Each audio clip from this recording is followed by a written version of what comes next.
Hello everyone. I'm here to help tour the Alabama Virtual Library, and I am going to focus today on helping anyone that needs help with the resource of learning more about the databases and what's offered through the Alabama Virtual Library. I'm going to be exploring in the high school tab.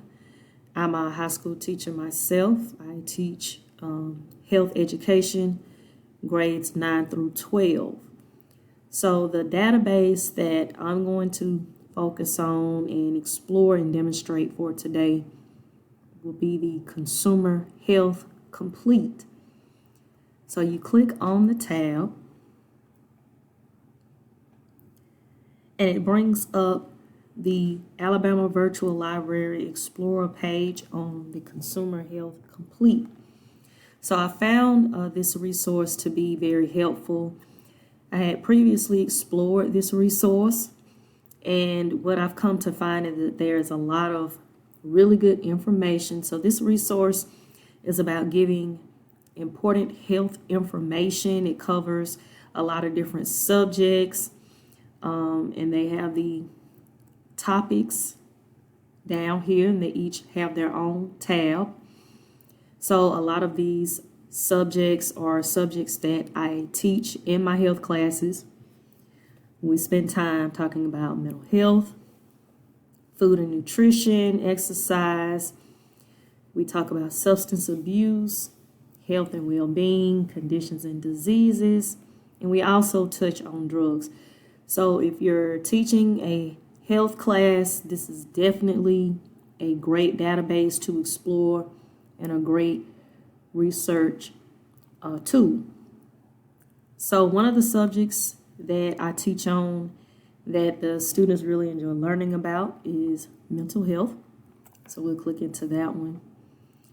And once you click into it, you will also see that it is broken down into sub-subjects related into mental health. So you have depression, anxiety, death and dying, mindfulness, therapy and counseling, trauma, PTSD, eating disorders, adolescent mental health of older adults, as well as suicide prevention. So if you're teaching on any of these subjects, this is a great resource to use where you can demonstrate this with your students and go through these tabs in class, or they can explore on their own. So for example, if we're looking at depression, you click, and it gives you a definition of what depression is. There's also other topics that you could explore within depression, as you can see.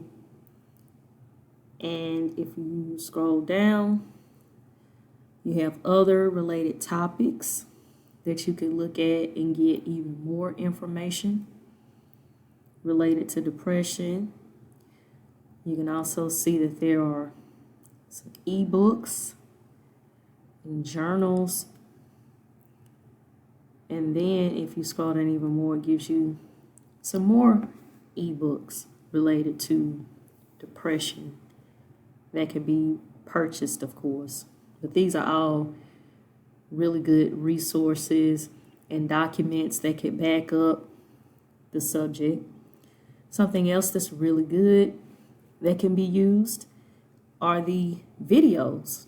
So not only do you have the articles and the ebooks, you also have videos that you could show to your students during class related to the subject. That's why I like this database. It has everything that you need in one space, and I really like that. So you see up here, you could put in different topics if you wanted to. Of course, we're looking at depression. You could look at anxiety. So they have anxiety disorders and depression. So it just really depends on, just what you are looking for. So this is a really good database and research tool, and I really enjoyed exploring it, and I hope that you all have enjoyed this demonstration. Thank you.